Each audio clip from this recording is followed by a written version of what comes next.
Welcome to the New Money Habits podcast, where we talk about how to create a better plan for your money so you don't have to live paycheck to paycheck. Here are your hosts, Sarah Jones and Nino Villa. Welcome back, Budgeteers. Coach Nino Villa here alongside me. My partner on the airways, as always, it is Sarah Jones. Sarah, your background's different again. How are you and where are you? Hey, Nino. Hey, everyone. I am doing pretty well. And I'm going to be honest with you, this having to leave my home, the camper is my home, but having to leave it to get any work done because we do not have internet access at our where we're staying, it's getting a little bit old.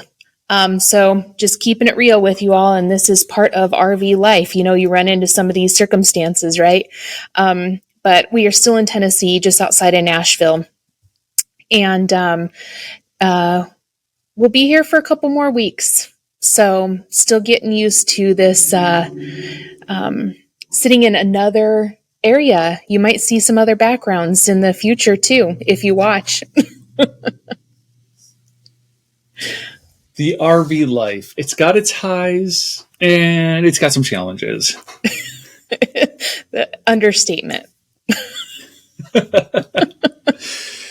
Fair enough. Well, today I'm really looking forward to our conversation because we're going to be answering a question found on social media where the long and the short of it ends up being that somebody who is in college is wondering, how do they get started? Whether they have a steady job or kind of if they work, then they don't work because they're doing school or whatever. But just so how does somebody in their early 20s get started? But before we do that, don't miss out on valuable financial insights. Subscribe to the New Money Habits podcast today and unlock a wealth of knowledge to empower your financial journey. Stay up to date with the latest episodes as Sarah and I discuss practical tips, host expert guests, and have thought-provoking discussions on all things money related. Hit that subscribe button now and join our community of savvy listeners. And if you're ready to take your financial growth to the next level, it's time to schedule that free discovery call with Sarah or myself today. During your personalized session, we will discuss your specific financial goals, gain clarity on your challenges, and explore how working with a financial coach can accelerate your progress. Don't miss out on the valuable opportunity. Book your free discovery call now and create the new money habits needed to achieve financial freedom. Financial freedom. The 20-somethings already have it in large parts because they're usually not destroyed by debt and that sort of thing. Unless, of course, maybe they entered into college taking out student loans. That's a different discussion for a different day. Sarah, how do the 20-somethings get started? If my memory serves, you have a couple of those, don't you? 20-somethings? I do have a couple of those. And, one thing that I just want to remind our listeners, if you are in that 20-something, we've all been your age at some point. So, sometimes we might seem really old to you, but we were 20-something before. We've been in your shoes. And I do have two 20-somethings now. My son actually just turned 24. My daughter will be 21 in a couple of months. And so this question really hits home for me because it's a good reminder for me that life is different, and there are different goals, and the way we look at life is very different when we're in our early, 20s versus when we're 40-something, right, Nino? Absolutely. 22 times over again, something like that. I don't know. We don't need to say exactly, but Right. I want to say this. I think regardless of whether you're 20-something or you're older and you're listening today and maybe you have children who are in their 20s, everybody starts in the exact same place. So whenever you get started managing your money, you start with a plan. Bottom line, right? Every single person, no matter where your starting point is, start with a plan. Yeah, I agree. And this is something that I talked with both of my kids about, and we talk a lot about money together now, which is really nice because money was not communicated in my household. My parents did not talk about money with me. And so this is how, on a couple of episodes, we talked about kind of breaking those generational curses, those generational cycles. And this is one way that I'm doing it, with my own 20 somethings, right, is having these money conversations with them. But, we very much talk about, and they don't necessarily see, I don't think, as far in the future as maybe we do, in our 40s and so forth, right? And so I do ask them, what do you want the next couple of years to look like?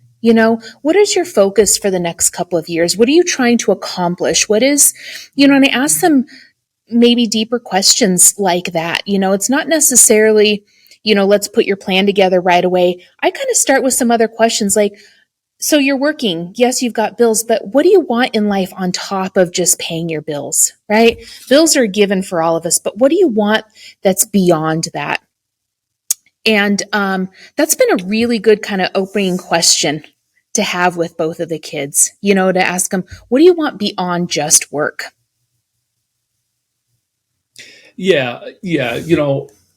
I appreciate you saying as much, right? Because it definitely starts with goal setting, short-term goal setting, long-term goal setting, depending on, what that 20-something is how far ahead they're willing to look.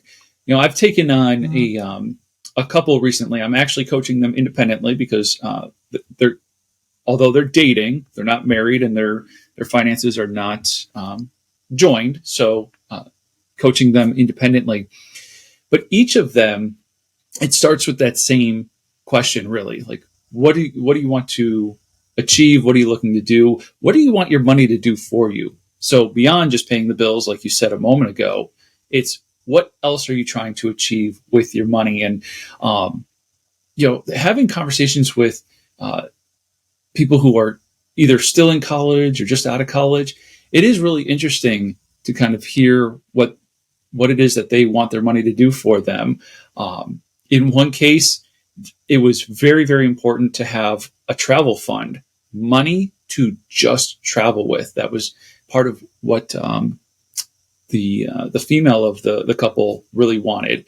But then that kind of spurred and inspired the male of the couple, like, oh, well, I probably want to travel with you, so maybe I too should have a travel fund. But, that's just one example of outside of the bills, what else do they want their money to do for them? Well, they want to be able to travel, and they want to be able to do that together. So I love that. It's so funny. My son, like I said, he just turned 24 about 2 weeks ago, actually.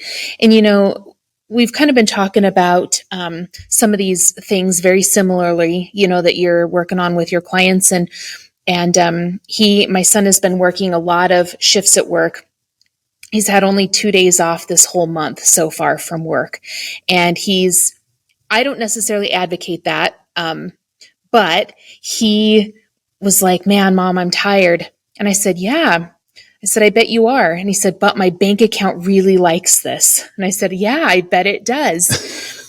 And, so he's kind of caught between working a lot, and making a lot of money, and how nice it feels to have that money in his bank account. But beyond that, he is traveling a little bit this summer. He loves to go to concerts, and so his kind of quote unquote extra money, that's so he can buy tickets to go to concerts. And about a year ago, we were talking about the option for him to look at purchasing a property.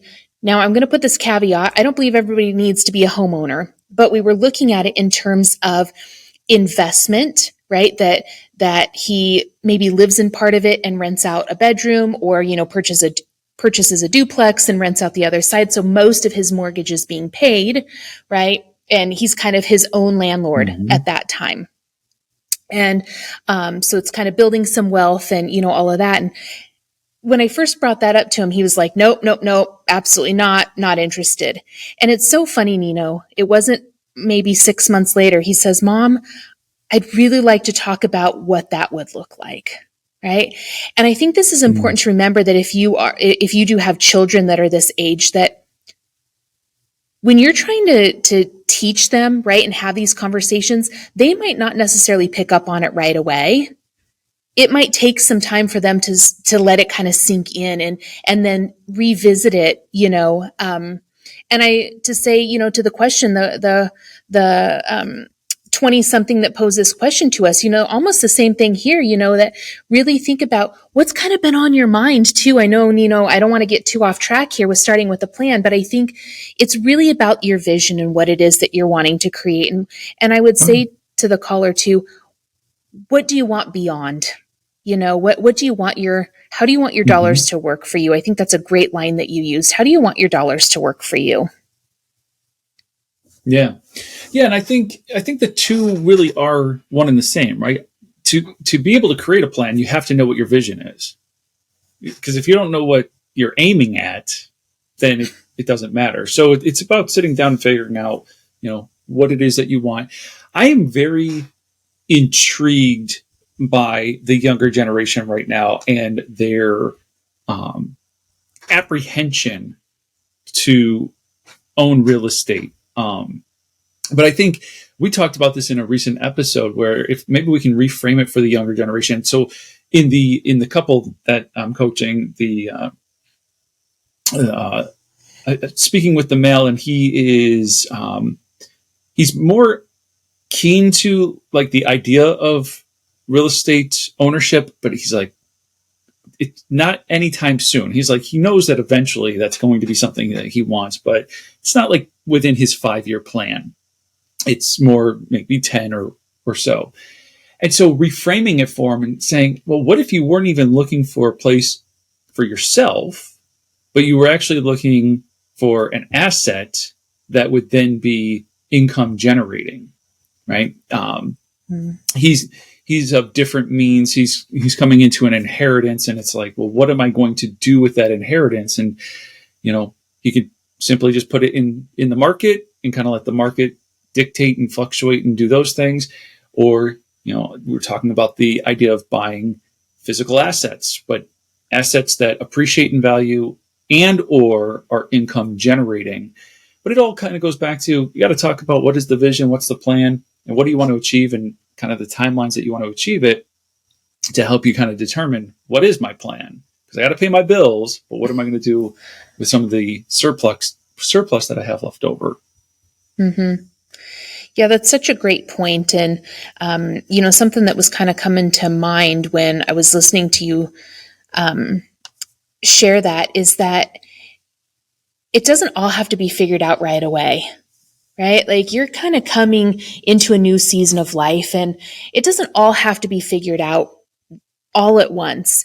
And I really want to commend this 20-something that's asking this question, because quite frankly, at 20, I was not asking these types of questions, right? And I know a lot of people aren't.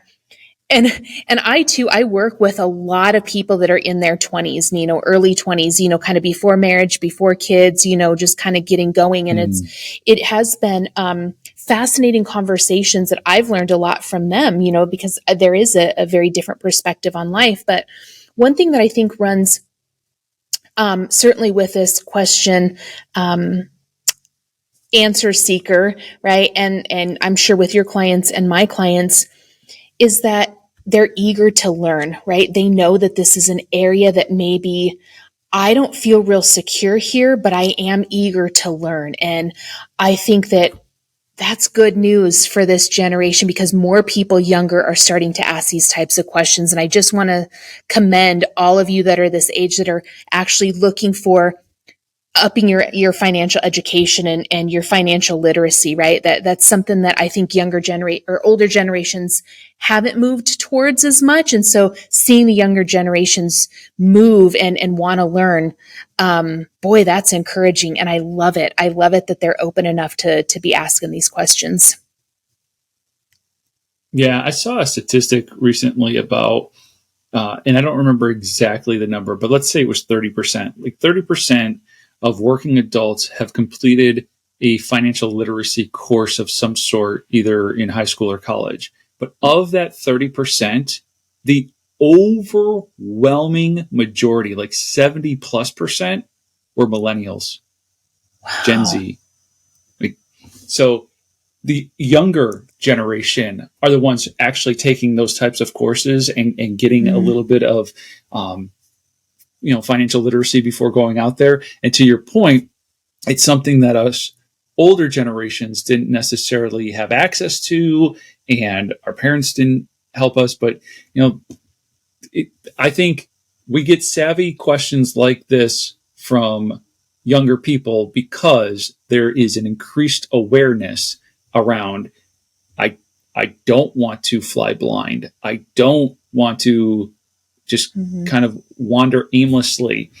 I'm amazed. I had a conversation with one of my younger brothers who is still in his 20s. He's about to exit his 20s, but even he just bought his first place and they just closed on it recently and all of that. But now that goal has been achieved, he has those savvy questions about like, okay, what's next? Oh, my company just started offering a 401k and they offer a match. What do I want to do there? And how much of a surplus do I have? Even after the acquiring of the house and re-looking at the new budget, right? Like what's shifting? What's my surplus? How much can I afford to put into this 401k? And can I put in enough that it's going to get the match and all? Just really savvy questions. And then, not only how much can I put into it, but then what should it be invested in, and what's going to be my best opportunity to grow that money? And just really, really savvy questions. And it's exciting to work with younger people who have time on their side and maybe not have gotten themselves into as big of a financial mess. I work with so many of my clients are in their 40s or 50s or maybe even nearing retirement. And part of it is I'm trying to clean up this mess before I retire. And I have a ton of debt and these things, all these obligations that I've gotten myself into, and they're trying to clean it up so that they can enjoy their retirement years. Well, working with these younger people who don't have the mess to clean up and can just build it the right way the first time is super exciting. I love it. And I always use the word refreshing, right? It's kind of refreshing, to work with that group of people. And, one thing that when I am working with those clients, and, again, something that I've asked my kids, I want them to reflect on where have they handled some of these new seasons in their life that they've already been on, right? Because I think sometimes we forget that we've already handled some really tough things. We've been in new seasons of life over the past couple of years, high school, maybe exiting high school, getting into college. Those are still some challenging new events in our life that we didn't necessarily know what was going to happen, just like our money, right? And being prepared and learning about it. So I like to ask them and have them reflect, where have been some other areas of your life that you've handled, some of these new journeys? How did you handle them? What did you use, right, to get you through? What resources? And by doing that, allowing them to reflect that they've got a lot of this inside of them already, Nino. I think they haven't developed the trust within themselves yet. And so that's what I want to try and bring out, because trusting yourself with making decisions, money decisions, is really important. And so I want them to recognize where they've trusted themselves in the past, where they've come into new seasons and they've trusted their instincts and trusted themselves to go in kind of blindly, but also come out much better on the other side because they had that trust and that belief. And they knew what it is that they wanted, right? And I think that I don't want to forget that piece of it when it comes to our money, that there are some mechanics with money that I think are very valuable, but also your gut instincts. If something doesn't feel right, then that's where you really explore, right? That's where you really take pause when making decisions. And I just want them to remember, trust themselves when making those decisions. Yeah. Yeah. Trust yourself and don't beat yourself up for not knowing yet, right? The key word in that sentence is yet. You don't know yet, right? So there are tremendous resources out there to kind of educate yourself. At the same time, there's probably too many resources, and so sometimes it's hard to discern what is actually good advice and what isn't. But there's an old adage that says, "Don't invest in anything you don't understand," and that doesn't just mean investments, but like if you don't, I'll say it this way: if you don't know how a checking account works yet, and you're on the process of learning that, well, then don't put your money there yet. Right? Like, don't invest, don't do something with your money until you're comfortable and knowledgeable and you feel like, okay, I understand what's happening here. So whether that's, I don't know, like whether that's the big things like buying a house or a car or, taking out student loans for school, those are like the big ones. But even something, for instance, again, working with this young couple, the male of the young couple has credit cards, is very comfortable in understanding how to avoid interest and that he only uses them for short-term purchases and things that he already has the cash for. The female, on the other hand, knows all these things conceptually, understands it, and is all like, I'm just not ready. And that's cool, right? Like it's cool that she knows where her comfort level lies and where it isn't. So she's not going to, quote, invest in a credit card yet, because she's still kind of feeling it all out and working it out, like theoretically in her head. And we have conversations about it so that she can feel more and more confident when it's time to apply for and obtain a credit card. So that's what I mean by don't invest in something. It's not just investments. It's don't do things with your money until you feel comfortable and confident in understanding how whatever you're about to do with your money is actually going to play out.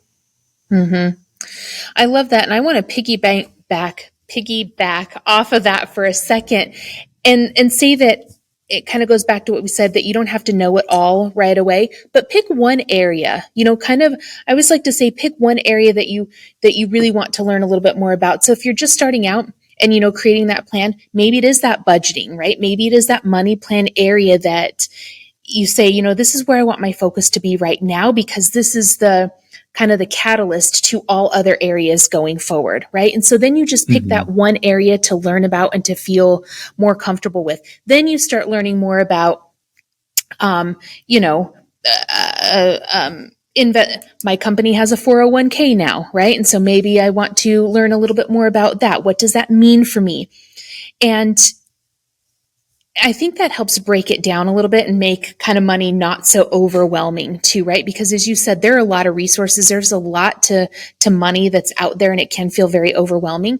But break it down and pick just one area at a time. Ask yourself, am I pretty good at saving money? If I am, then maybe that's not the area I'm going to focus on right now. I'm going to focus on, managing my money. That's the most important area for me right now. And then go out and learn and don't let the overwhelming resources out there, don't let those get to you. I say pick a couple of people that you feel really good about listening to, right? And then just follow them. Don't keep looking for more people and more people. Just pick, 2, maybe 3 that have some good pieces. You don't have to agree with everything, but have some good pieces that you feel really good about. And then just follow them. And then that narrows everything down for you too. I think 2 of those 3 people should be Sarah Jones and Nino Villa. Shameless plug there.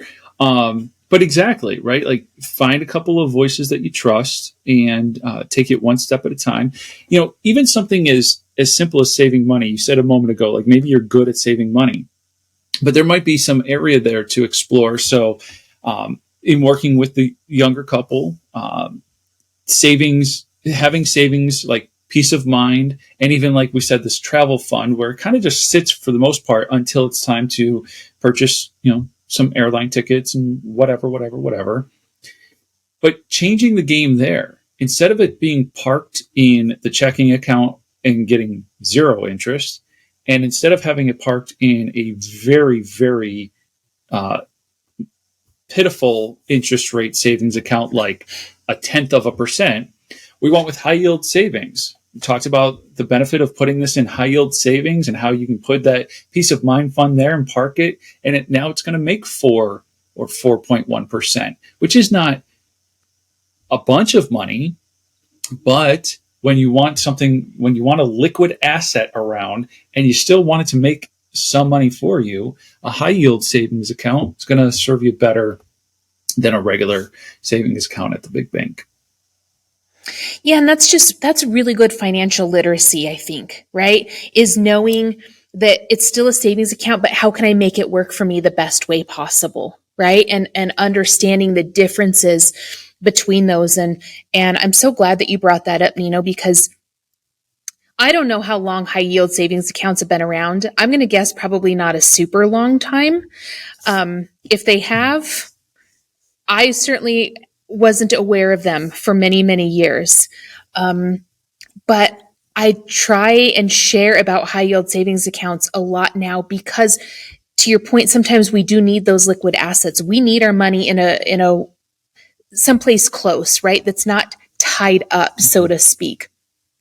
But I also want it making as much money as possible. If I keep it in my regular bank, I might earn $1 a year on it, where, as in a high yield, I might make, $1,000 a year, right?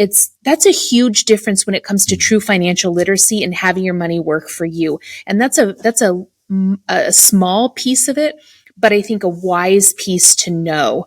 And that's where it comes back to just picking one area to learn about, as much as you can in that one area at a time. And really being intentional, Absolutely. and I'll just throw this in there too, being really intentional with your money.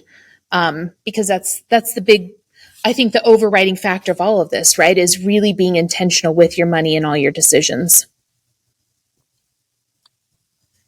Yeah.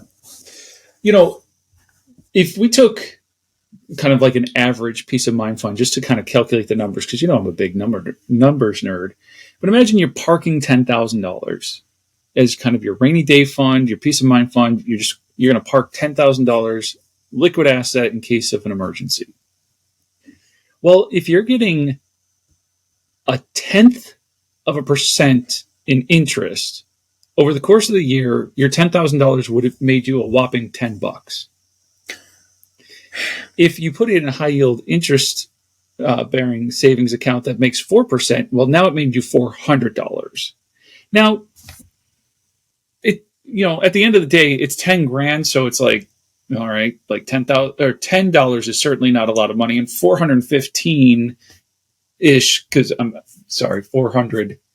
I was calculating based off of 4.15% because I know that that's the going rate right now. But if we keep it at 4%, $400 might still not seem like a lot of money, but at the same time, like now if you had a tire blow and you all of a sudden just needed to replace the tire on your car, the interest in your account just paid for your repair instead of it actually coming out of your money.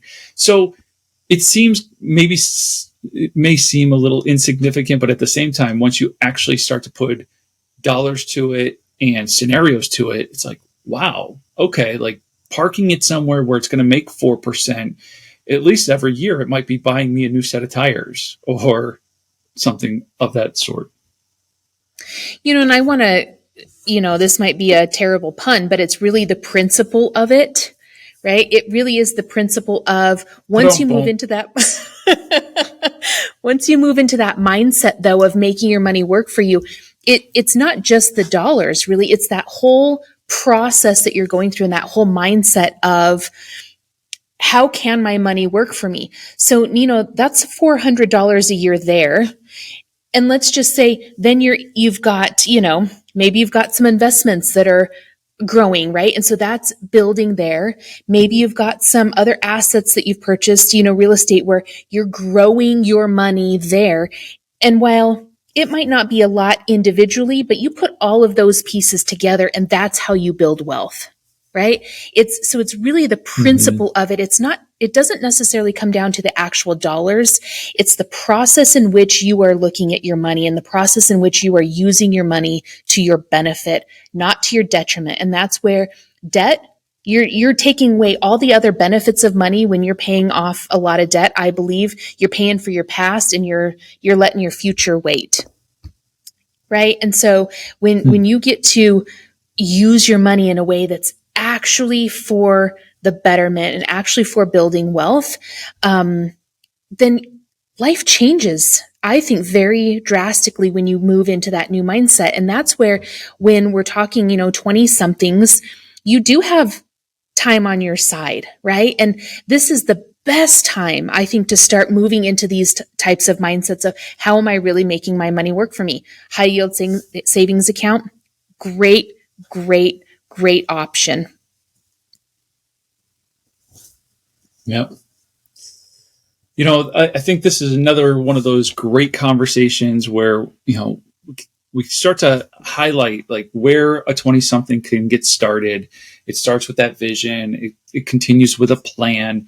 And then it's about, figuring out how you're going to navigate all of that. But I think this is one of those opportunities, again, that if you haven't already, sit down with Sarah or myself or another financial coach and map it out for yourself, right? It's time to schedule that free discovery call, because this conversation can only go so far in all of these theories and hyperbole and examples of other people. It's time for what you're hearing other people achieve. That becomes your story. So take advantage of sitting down and talking to Sarah or myself, because as much as I'm enjoying this conversation, I would so enjoy having a conversation one-on-one with our listeners. Agreed. I'll just say agreed. All right. Well, with that said, I'll say, as I always do, this has been a great conversation, and we'll continue our conversation next time. Thank you for listening to the New Money Habits podcast, brought to you by New Money Habits and Keeping Up with the Joneses Financial Coaching. Submit your questions to our host by emailing podcast@newmoneyhabits.com. Be sure to subscribe to be notified of future episodes. Join our growing group of like-minded people on Facebook and follow us on your favorite platform. Music provided by Summer School.